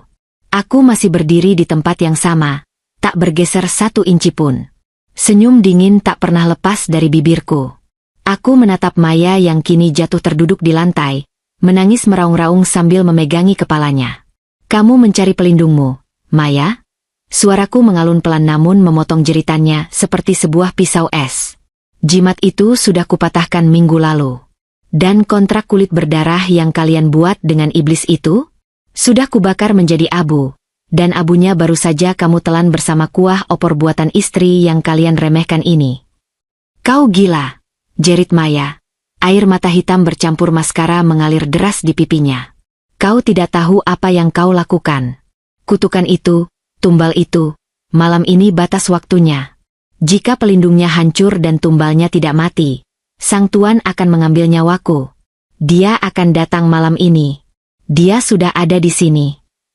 Maya mulai bertingkah seperti orang kesurupan. Ia merangkak di lantai, bersembunyi di balik sofa, menutupi telinganya sambil terus menggumamkan kata-kata yang tidak jelas. Udara di ruang tamu mendadak terasa sangat dingin dan berat. Lampu kristal di langit-langit berkedip-kedip beberapa kali sebelum kembali menyala terang. Serangan psikologis pertama telah berhasil dengan sempurna. Aku telah menghancurkan kewarasan wanita pemuja iblis itu dengan menghancurkan satu-satunya hal yang memberinya rasa aman. Ia tahu bahwa iblis yang ia sembah tidak mengenal ampun bagi mereka yang gagal membayar hutang darah, dan malam ini, nyawanyalah yang menjadi bayarannya. Suamiku menatap Maya yang meringkuk ketakutan, lalu menatapku. Wajahnya kini memerah padam, urat-urat di leher dan dahinya menonjol keluar. Ketakutannya dengan cepat berubah menjadi amarah yang meledak-ledak. Harga dirinya sebagai pria yang merasa berkuasa terluka parah. Ia menyadari bahwa istri bodoh yang selama ini ia injak-injak ternyata telah menyusup ke dalam rahasia tergelapnya dan menghancurkannya. Perempuan jalang, raung suamiku, suaranya menggelegar memenuhi ruangan. Ia melangkah maju dengan cepat, mengepalkan tangan kanannya kuat-kuat, bersiap untuk menghancurkan wajahku. Berani-beraninya kamu membongkar berangkasku. Kamu meracuni Maya. Akan kubunuh kamu malam ini juga pakai tanganku sendiri. Aku tidak memejamkan mata. Aku tidak mundur. Aku berdiri tegak, menatap lurus ke matanya yang menyala penuh kebencian, menunggu serangan pamungkas yang akan segera mengakhiri sisa-sisa kesombongannya malam ini. Tangan suamiku terangkat tinggi ke udara, siap melayangkan pukulan keras ke wajahku. Angin dari gerakannya bahkan sudah bisa kurasakan menerpa kulit pipiku. Namun, sebelum kepalan tangan itu sempat menyentuh sehelai pun rambutku, suara gebrakan pintu yang luar biasa keras menghentikan gerakannya di udara. Pintu utama rumah kami, yang sengaja tidak kukunci rapat setelah kepulangan suamiku tadi, ditendang terbuka dari luar hingga membentur dinding dengan suara memekakkan telinga. Angin malam yang dingin berhembus masuk, menyapu sisa-sisa bau anyir di ruang tamu.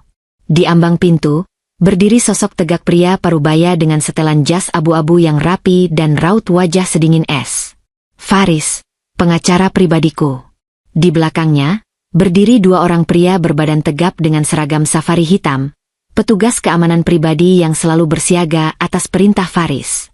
Sentuh dia 1 sentimeter saja, dan aku pastikan tanganmu itu tidak akan pernah bisa digunakan lagi untuk seumur hidupmu. Suara Faris menggema tajam, memotong ketegangan di ruangan itu seperti pedang samurai. Suamiku membeku. Kepalan tangannya perlahan turun. Ia menoleh ke arah pintu dengan wajah pias, bingung melihat kehadiran orang asing di rumahnya di tengah malam perayaan Idul Fitri. Siapa kalian? Berani-beraninya masuk ke rumahku tanpa izin. Keluar atau aku panggil polisi, gertak suamiku, mencoba menutupi kepanikannya dengan sisa-sisa keangkuhan yang ia miliki. Ia berdiri membusungkan dada, merasa sebagai pemilik sah wilayah ini. Aku melangkah maju, melewati suamiku begitu saja seolah dia hanya seonggok sampah yang menghalangi jalan. Aku berdiri di samping Faris, menatap pria yang telah mengkhianatiku itu dengan tatapan penuh kemenangan. Mereka tidak masuk ke rumahmu, Mas, ucapku dengan nada suara yang sangat tenang dan mematikan. Mereka masuk ke rumahku. Atas izinku. Suamiku mengerutkan kening. Wajahnya memancarkan kebingungan yang luar biasa. Rumahmu? Kamu sudah gila ya? Rumah ini kubeli dengan uangku. Sertifikatnya atas namaku. Lihat surat ini. Ia menunjuk ke arah tumpukan map yang ia lemparkan ke meja kaca tadi. Aku memberi isyarat kecil pada Faris. Tanpa banyak bicara, Faris melangkah maju ke arah meja kaca. Ia mengeluarkan sebuah koper tipis dari balik punggung salah satu pengawalnya, lalu meletakkannya di atas meja, tepat di sebelah surat pengalihan aset bodoh milik suamiku. Dengan bunyi klik yang tegas, Faris membuka koper tersebut. Di dalamnya, tersusun rapi tumpukan dokumen resmi yang disegel dengan materai dan stempel notaris berhologram. Silakan periksa sendiri, Tuan, ucap Faris dengan nada resmi yang sangat merendahkan. Ia mengambil sebuah dokumen tebal dan membukanya tepat di depan wajah suamiku. Ini adalah sertifikat asli rumah ini. Dan ini adalah dokumen perjanjian pembelian awal. Nama yang tertera sebagai pemilik sah tunggal sejak sebelum rumah ini dibangun adalah nyonya saya, istri Anda sendiri. Nama Anda di sertifikat yang Anda pegang itu hanyalah hak pakai sementara yang bisa dicabut kapan saja, sesuai dengan klausul tersembunyi yang Anda tanda tangani tanpa Anda baca bertahun-tahun yang lalu. Wajah suamiku seketika kehilangan warnanya. Ia merebut dokumen itu dari tangan Faris, matanya bergerak cepat membaca barisan kalimat hukum yang tertera di sana.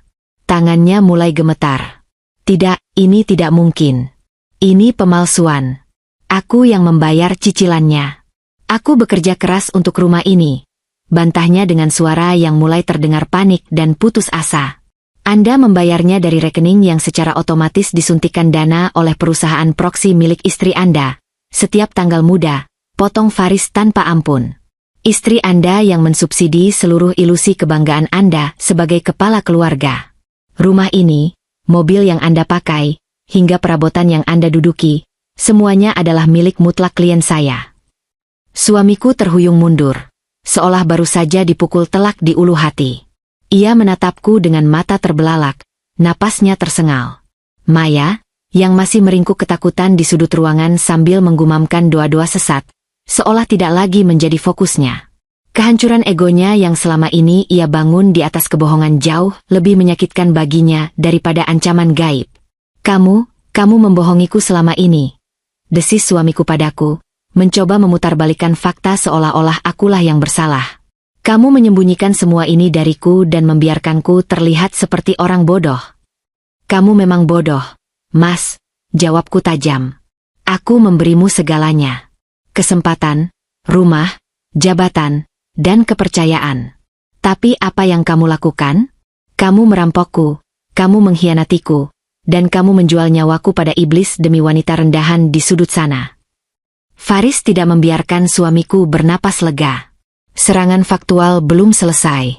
Ia kembali mengambil sebuah map berwarna merah darah dari dalam kopernya dan melemparkannya ke dada suamiku, hingga pria itu harus menangkapnya agar tidak jatuh ke lantai. Buka map itu, perintah Faris. Dengan tangan yang masih gemetar, suamiku membuka map merah tersebut. Matanya menyapu kertas berlogo perusahaan properti tempat ia bekerja. Detik berikutnya, kakinya benar-benar lemas. Ia ambruk terduduk di atas sofa. Kertas itu terlepas dari genggamannya dan melayang jatuh ke lantai. Surat pemutusan hubungan kerja tidak hormat. Bacaku keras-keras, menginjak kertas itu dengan ujung sepatuku. Berlaku efektif sejak kemarin sore. Kamu bukan lagi direktur operasional. Kamu adalah pengangguran, Mas. Kalian tidak bisa melakukan ini. Aku punya kontrak. Aku direktur yang membawa untung besar untuk perusahaan. Teriaknya histeris, air mata keputusasaan mulai menggenang di pelupuk matanya. Faris tertawa sinis. Perusahaan yang Anda banggakan itu adalah salah satu anak perusahaan dari holding korporasi milik istri Anda. Nyonya sayalah yang mempekerjakan Anda, dan nyonya saya pula yang memecat Anda. Dan soal untung besar yang Anda sebutkan. Faris mengambil sebuah flash disk dari sakunya. Ia berjalan menuju layar televisi pintar berukuran 70 inci yang menempel di dinding ruang tamu, lalu menancapkan flash disk tersebut ke lubang port di belakangnya. Kita akan melihat seberapa besar keuntungan yang Anda bawa, dan kemana sebenarnya uang miliaran itu mengalir. Lanjut Faris sambil meraih remote televisi. Layar televisi raksasa itu menyala terang, menerangi ruang tamu dengan cahaya yang menyilaukan. Tampilan pertama yang muncul adalah deretan tabel mutasi rekening.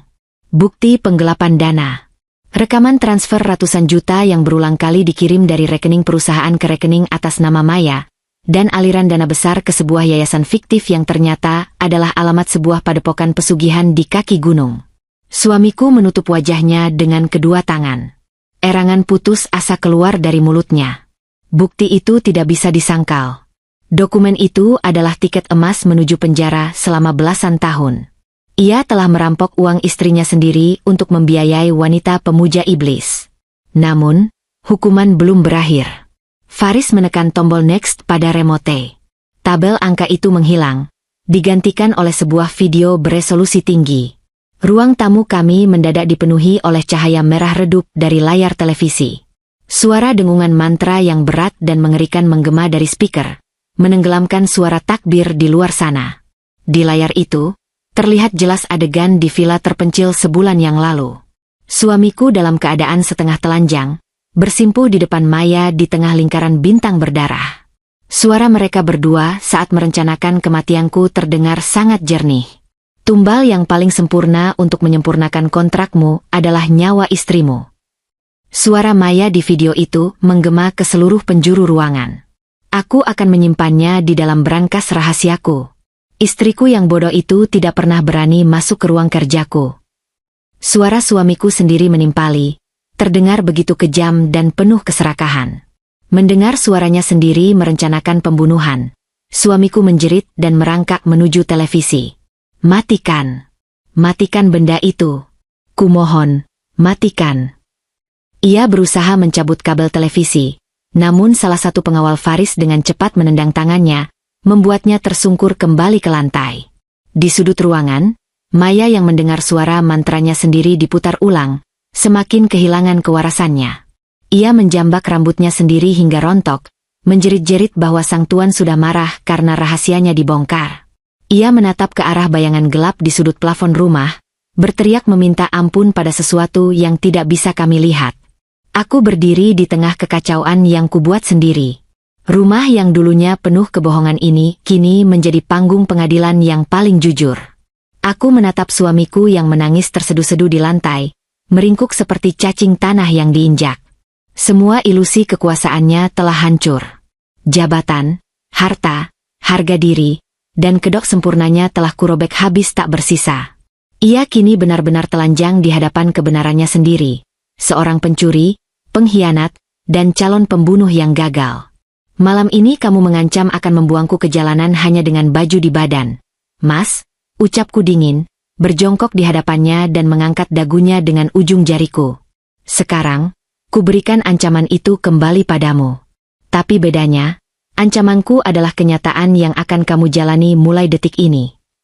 Suara lengkingan histeris Maya berpadu dengan dengungan mantra berbahasa aneh yang memancar dari pengeras suara televisi raksasa di ruang tamu kami.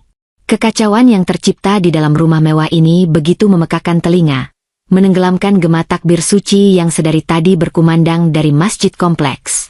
Pintu utama rumah yang sengaja kubiarkan terbuka lebar oleh Faris dan para pengawalnya kini menjadi gerbang kehancuran bagi suamiku dan selingkuhannya.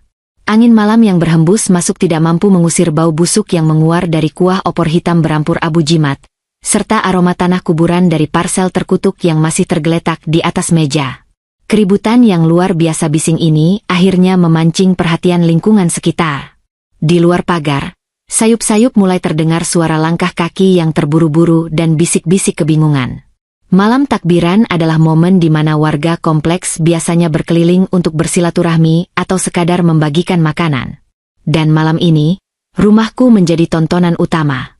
Sesosok wanita parubaya berpakaian gamis rapi muncul di ambang pintu yang terbuka. Ia adalah Ibu Fatimah, ketua RT di kompleks perumahan kami yang sangat disegani karena ketegasannya. Di belakang Ibu Fatimah, mengekor belasan warga kompleks yang tadinya sedang berjalan-jalan malam. Mereka semua mematung di teras. Mata mereka terbelalak menatap pemandangan mengerikan di dalam ruang tamuku. Astagfirullahaladzim. Ada apa ini ribut-ribut malam takbiran? Seru Ibu Fatimah dengan suara lantang yang mengalahkan suara televisi. Tangannya spontan menutup hidung saat bau anyir dan busuk dari ruang tamu menyengat penciumannya. Mata Ibu Fatimah menyapu sekeliling ruangan, melihat pecahan mangkuk porselen, kuah hitam yang tumpah di atas karpet mahal, Maya yang merangkak dan mencabuti rambutnya sendiri di sudut ruangan, serta suamiku yang terduduk lemas di lantai dengan wajah pucat pasi. Tatapan Ibu Fatimah kemudian beralih ke arah televisi pintar yang masih menayangkan video ritual pesugihan berdarah di villa terpencil itu. Di layar, suamiku yang setengah telanjang sedang bersujud di depan Maya, sementara darah segar mengalir membentuk simbol bintang. Warga yang berdiri di belakang Ibu Fatimah mulai berteriak kaget. Beberapa ibu-ibu bahkan memalingkan wajah dan merangkul anak-anak mereka menjauh dari pintu. Itu Pak Danu? Apa yang sedang dia lakukan? Ya Tuhan, itu ritual sesat. Bisik salah seorang tetangga yang berdiri di dekat jendela. Suaranya dipenuhi nada jijik dan ngeri. Bisikan itu menyebar dengan cepat seperti api yang membakar rumput kering. Warga yang selama ini mengenal suamiku sebagai pria karir yang sukses, dermawan, dan rajin menyapa saat berangkat kerja, kini melihat wujud aslinya yang paling hina. Suamiku, menyadari kehadiran Ibu Fatimah dan para tetangga, tiba-tiba tersadar dari kelumpuhan mentalnya. Kepanikannya memuncak. Rasa malu yang luar biasa besar menghantam egonya. Ia berusaha merangkak bangun, berlari ke arah pintu untuk menghalangi pandangan mereka. Ibu Fatimah, bapak-bapak, ibu-ibu, tolong jangan salah paham. Ini tidak seperti yang kalian lihat, teriak suamiku dengan suara bergetar dan parau. Ia melambaikan tangannya dengan panik, mencoba menutupi layar televisi dari pandangan warga. Ini semua fitnah. Istri saya sudah gila. Dia mengedit video itu untuk menjatuhkan saya karena saya mau menceraikannya. Dia tidak waras. Aku mendengus pelan, menatap betapa menyedihkan pria yang sedang berusaha mencari simpati dengan kebohongan murahannya itu. Aku melangkah maju, berdiri di samping Faris, dan menatap langsung ke arah Ibu Fatimah serta kerumunan tetangga.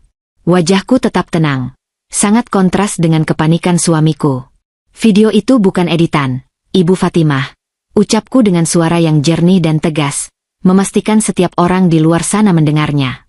Pria yang selama ini kalian hormati sebagai warga teladan, diam-diam telah menggelapkan uang perusahaanku hingga miliaran rupiah. Dan malam ini, dia membawa selingkuhannya ke rumahku, memaksaku menandatangani surat penyerahan aset, sekaligus mengirimkan parsel itu untuk membunuhku. Aku menunjuk ke arah kotak kardus berbalut kain sutra hitam di atas meja. Ibu Fatimah dan beberapa warga yang penasaran sedikit memajukan langkah mereka untuk melihat apa yang kutunjuk. Saat mereka melihat gundukan tanah basah, kain kafan kotor, dan 3 potongan jari manusia yang pucat di dalam kotak tersebut, jeritan ngeri kembali pecah. Beberapa tetangga bahkan mulai mual dan mundur menjauh. Potongan jari manusia. Jerit Ibu Fatimah, wajahnya pias seketika. Kalian membawa potongan mayat ke kompleks kita. Ya Allah, ini sudah tindakan kriminal. Pak Danu, kamu benar-benar sudah kehilangan akal sehatmu. Bukan. Itu bukan milikku. Suamiku membantah dengan histeris, menunjuk ke arah Maya yang masih menggumamkan kata-kata tidak jelas di sudut ruangan. Itu milik perempuan jalang itu. Dia yang merencanakan semuanya. Dia yang bilang butuh tumbal. Aku cuma ikut-ikutan. Aku dijebak. Tolong percaya padaku. Suamiku yang arogan kini saling lempar kesalahan dengan selingkuhannya sendiri. Ia tidak segan-segan menginjak wanita yang beberapa menit lalu ia sebut sebagai ratu dan pembawa hokinya. Sungguh pemandangan yang sangat memuakkan sekaligus memuaskan bagiku. Maya yang mendengar namanya diteriakan, tiba-tiba menoleh dengan mata melotot. Ia tertawa melengking, tawa orang gila yang sudah kehilangan kewarasan sepenuhnya. Kau yang memintanya. Kau yang haus harta. Jerit Maya sambil menunjuk wajah suamiku dengan kukunya yang berdarah. Kau yang setuju menumbalkan istrimu sendiri. Sekarang Sang Tuan marah. Sang Tuan akan mencabut nyawa kita berdua malam ini. Kau tidak akan bisa lari. Pertengkaran menjijikkan antara dua pengkhianat itu tiba-tiba dihentikan oleh suara sirine polisi yang meraung-raung membelah keheningan malam kompleks perumahan. Cahaya lampu rotator berwarna merah dan biru berkelebat menyapu dinding rumah dan kerumunan warga. 3 mobil patroli polisi berhenti tepat di depan pagar rumahku. Pintu mobil terbuka, dan beberapa petugas berseragam keluar dengan cepat. Dari arah belakang kerumunan warga, muncullah sesosok pria tegap dengan pakaian preman namun mengenakan jaket bertuliskan identitas kepolisian. Ia adalah Bima, seorang perwira kepolisian berpangkat inspektur yang merupakan rekanan Faris. Bima melangkah masuk melewati warga yang otomatis memberikan jalan untuknya. Wajahnya keras dan penuh ketegasan, matanya langsung menyapu seluruh tempat kejadian perkara. Selamat malam. Saya Inspektur Bima. Tolong semua warga yang tidak berkepentingan mundur dari area teras. Ini adalah tempat kejadian perkara, ucap Bima dengan suara bariton yang berat dan berwibawa. 2 orang anggotanya segera memasang garis polisi kuning melintang di depan pintu masuk, membatasi warga agar tidak masuk lebih dalam, namun tetap membiarkan mereka menjadi saksi dari penghakiman publik ini. Faris melangkah maju menyambut Bima, menjabat tangan perwira polisi itu secara profesional. Terima kasih sudah datang tepat waktu, Inspektur. Semua bukti yang saya laporkan tadi sore sudah lengkap dan ada di ruangan ini. Bima mengangguk. Matanya langsung tertuju pada kotak parsel di atas meja kaca. Ia memberi isyarat kepada tim identifikasinya yang segera masuk membawa koper peralatan.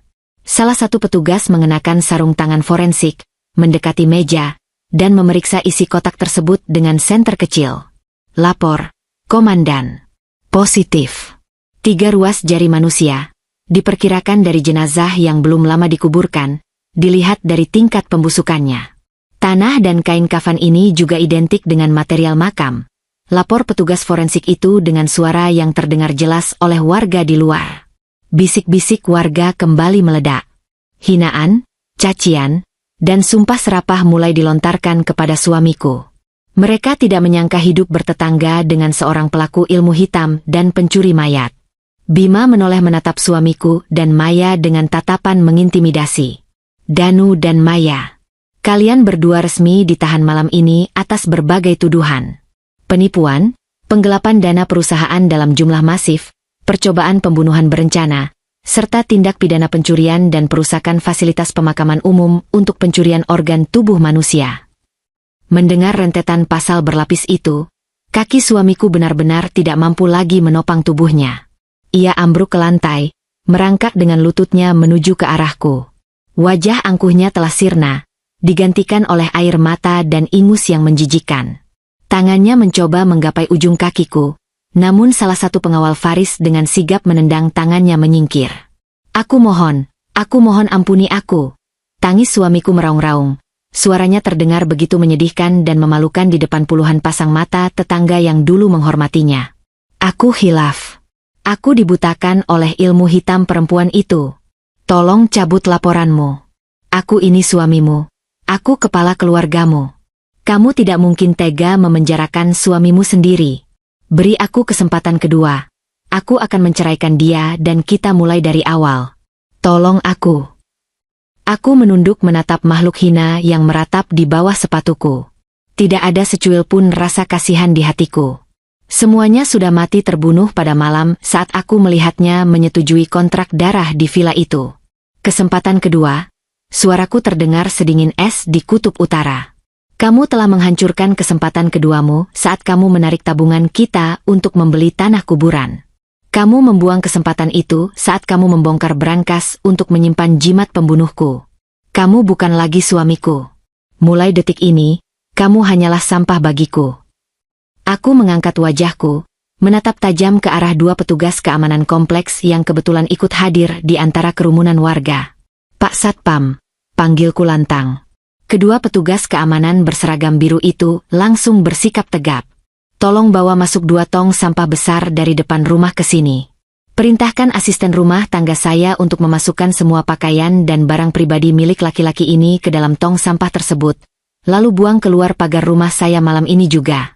Rumah ini harus dibersihkan dari segala macam kotoran sebelum matahari terbit. Perintahku disambut dengan keheningan sesaat. Sebelum akhirnya Ibu Fatimah menganggukkan kepalanya dengan tegas tanda mendukung penuh keputusanku. Lakukan saja, Pak Satpam. Orang seperti dia memang pantas dibuang ke tempat sampah. Dia sudah menodai malam suci di kompleks kita. Seru Ibu Fatimah yang langsung disetujui oleh sorakan marah dari warga lainnya. Bima memberi isyarat kepada anggotanya. 2 orang polisi bertubuh besar segera menarik paksa suamiku agar berdiri. Ia meronta-ronta, menangis, dan terus meneriakkan namaku, meminta ampunan yang tidak akan pernah ia dapatkan. Di sudut lain, polisi yang memborgol Maya harus bersusah payah karena wanita itu terus melawan layaknya binatang buas. Maya menggigit, mencakar, dan terus berteriak tentang bayangan hitam mengerikan yang katanya sedang berdiri di belakangku, menunggu untuk mencabut nyawanya. Bawa mereka pergi. Hawa di rumah ini sudah terlalu kotor. Perintah Bima dengan tegas. Malam itu, diiringi sorakan cemoohan, tatapan jijik dari para tetangga, serta kilatan lampu merah biru dari mobil polisi, suamiku dan Maya diseret keluar dari rumah megah yang selama ini menjadi tempat mereka bernaung dari kebohongan. Suamiku sempat menoleh ke belakang untuk yang terakhir kalinya, menatapku dengan mata yang memancarkan penyesalan yang sangat dalam dan keputusasaan yang absolut. Namun aku hanya membalas tatapannya dengan sebuah senyuman tipis yang sangat dingin, lalu berbalik memunggunginya.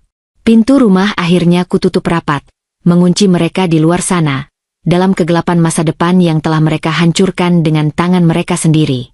Babak penghakiman telah usai, dan kemenanganku malam ini terasa sangat mutlak. Waktu terus berjalan, menyembuhkan luka dan mengubur memori-memori kelam ke dalam peti masa lalu. 2 tahun telah berlalu sejak malam takbiran yang mengerikan itu. Udara pagi musim semi di London terasa sangat sejuk dan menyegarkan. Aku berdiri di balkon sebuah penthouse super mewah yang berada di lantai 60, menatap pemandangan sungai Thames yang berkilauan ditimpa cahaya matahari pagi. Angin sepau-sepau mempermainkan ujung gaun sutra putih yang kukenakan. Segelas teh chamomile hangat berada di tanganku, memberikan ketenangan yang dulu selalu kurindukan. Hari ini adalah Hari Raya Idul Fitri. Namun berbeda dengan 2 tahun lalu di mana aku berkutat dengan keringat di dapur dan berujung pada teror pesugihan, hari ini aku merayakannya dengan penuh kedamaian dan kemerdekaan. Aku tidak lagi menyembunyikan identitasku sebagai pewaris kerajaan bisnis keluargaku. Sejak malam penghakiman itu, aku secara resmi mengambil alih kursi kepemimpinan perusahaan dari balik layar. Aku terbang berkeliling dunia, memimpin rapat-rapat penting, melakukan ekspansi bisnis besar-besaran, dan melipat gandakan kekayaan keluargaku hingga berkali-kali lipat. Tidak ada lagi istri penurut yang dipandang sebelah mata. Kini, aku adalah seorang direktur utama yang disegani oleh para kompetitor dan dihormati oleh ribuan karyawanku. Kehidupanku kini bergelimang harta yang berkah, kedamaian hati yang tak ternilai, dan kebebasan mutlak dari manusia-manusia beracun. Suara bel pintu penthouse berdenting halus. Tak lama kemudian, asisten pribadiku mengantarkan seorang tamu ke ruang keluarga yang luas. Aku berbalik dari balkon dan tersenyum melihat sosok Faris yang berjalan masuk dengan setelan jas rapinya seperti biasa. Pria parubaya itu selalu setia mendampingiku, menjadi tameng sekaligus pedang dalam urusan hukumku. Selamat Idul Fitri, Nyonya Aurelia. Mohon maaf lahir dan batin, ucap Faris sambil menundukkan kepalanya sedikit sebagai tanda hormat. Selamat Idul Fitri juga, Pak Faris. Silakan duduk, balasku hangat, mempersilakannya duduk di sofa kulit berwarna krem yang sangat empuk. Apakah Anda membawa laporan yang saya minta sebelum Anda terbang ke sini? Faris mengangguk. Wajah profesionalnya kembali terpasang. Ia membuka tas kerjanya dan mengeluarkan sebuah map hitam berisi dokumen tebal. Ini adalah ritual tahunanku. Di setiap hari kemenangan, aku selalu meminta Faris memberikan laporan terkini tentang kondisi 2 manusia yang telah mencoba mengambil nyawaku. Bukan karena aku masih peduli, melainkan sebagai pengingat bagiku tentang seberapa tajamnya keadilan Tuhan dan alam semesta bekerja membalas kejahatan hambanya. Semuanya sudah saya rangkum di sini, Nyonya. Faris meletakkan map itu di atas meja marmer di hadapanku. Hukuman duniawi dan hukuman lain, mereka berjalan jauh lebih parah dari yang kita perkirakan. Mari kita mulai dari Dano. Mendengar nama itu, wajahku tidak menunjukkan emosi apapun. Namanya tidak lagi memicu rasa sakit, hanya sebuah kekosongan. Mantan suami Anda saat ini masih mendekam di sel isolasi blok dengan keamanan maksimum di Lapas Nusa Kambangan. Jelas Faris dengan suara berat yang menggemakan kepastian absolut. Hukumannya yang total mencapai 19 tahun penjara telah menghancurkan fisiknya. Ia jatuh miskin setelah semua aset hasil penggelapannya kita sita dan kita kembalikan ke perusahaan. Tidak ada satupun keluarganya yang mau menjenguknya setelah berita tentang keterlibatannya dengan ilmu hitam pencurian makam tersebar luas.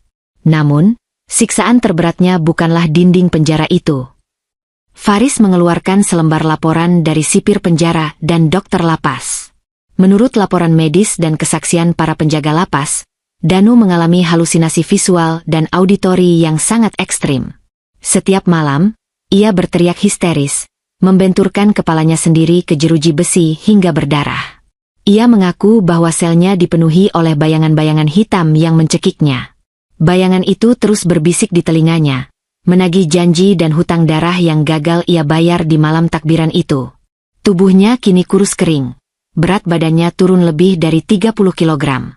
Kulitnya dipenuhi kudis dan luka akibat ia terus menggaruk dirinya sendiri, mengira ada belatung yang merayap di bawah kulitnya. Ia tidak pernah bisa tidur dengan tenang barang 1 jam pun. Teror psikologis dan gaib dari kontrak yang ia buat sendiri kini menggerogoti kewarasannya secara perlahan di dalam sel yang sempit dan gelap itu. Aku menghela napas panjang, menyesap teh camomileku dengan tenang. Keadilan sungguh puitis. Pria yang dulu begitu terobsesi pada kekayaan dan kehidupan mewah, kini harus menghabiskan sisa umur produktifnya di balik jerami besi, kelaparan, dilupakan dunia, dan disiksa oleh iblis yang dulu ia sembah untuk mencelakaiku. Tidak ada secuil pun rasa kasihan di hatiku. Karma memang tidak pernah salah alamat. Ia menagih dengan bunga yang berlipat ganda. Lalu, bagaimana dengan wanita itu? Tanyaku datar. Faris membalik halaman map tersebut, menampilkan sebuah foto yang membuat siapapun akan bergidik ngeri melihatnya. Foto itu adalah gambar terbaru Maya.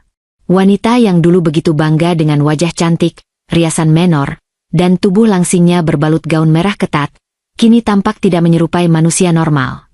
Rambutnya dicukur habis karena ia sering menjambaknya sendiri. Wajahnya cekung, matanya melotot kosong dengan lingkar hitam yang sangat pekat di bawahnya.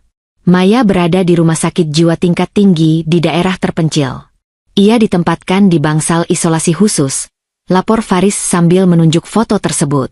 Kewarasannya hancur total sejak jimat tulangnya Anda patahkan. Diagnosis dokter adalah skizofrenia paranoid akut, namun para perawat di sana menyebutnya murni kutukan ilmu hitam. Maya harus dipakaikan jaket pengekang setiap saat karena ia sangat agresif dan mencoba melukai dirinya sendiri. Faris mencondongkan tubuhnya, suaranya menjadi sedikit lebih pelan dan merinding. Laporan dari kepala perawat menyebutkan bahwa Maya menolak makan makanan normal. Ia sering kedapatan memakan tanah dari pot tanaman atau mengais kotoran di sudut selnya, sambil mengklaim bahwa itu adalah hidangan dari Sang Tuan. Ia terus-menerus menggumamkan mantra yang sama seperti di video itu, namun kini nadanya bukan meminta kekayaan, melainkan mengemis ampunan. Maya berteriak bahwa Sang Tuan telah mencabut jiwanya dari dalam, membiarkan raganya menjadi cangkang kosong yang terus merasakan rasa sakit dari api neraka. Para dokter tidak bisa menyembuhkannya dengan obat penenang dosis sekuat apapun.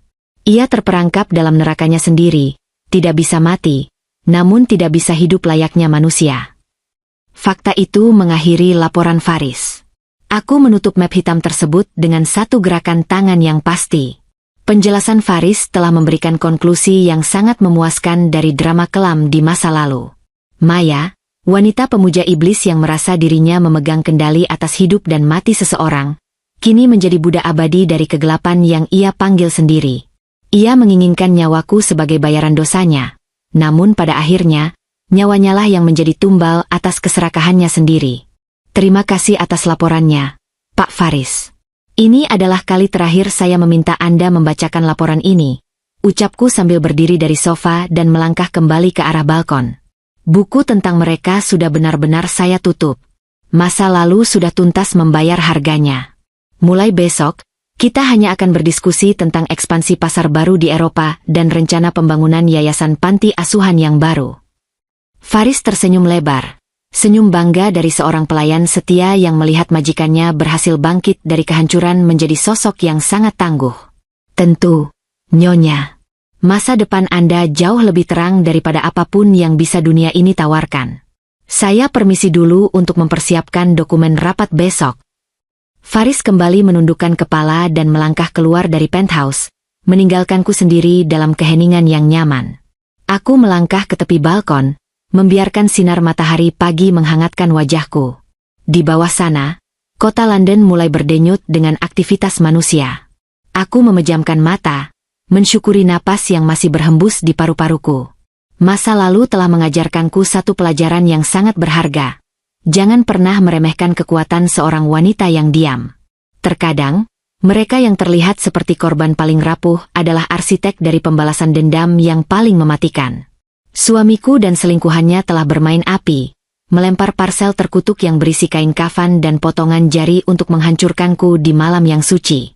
Namun mereka lupa bahwa api yang mereka nyalakan itu pada akhirnya hanya membakar diri mereka sendiri hingga menjadi abu yang tak bersisa.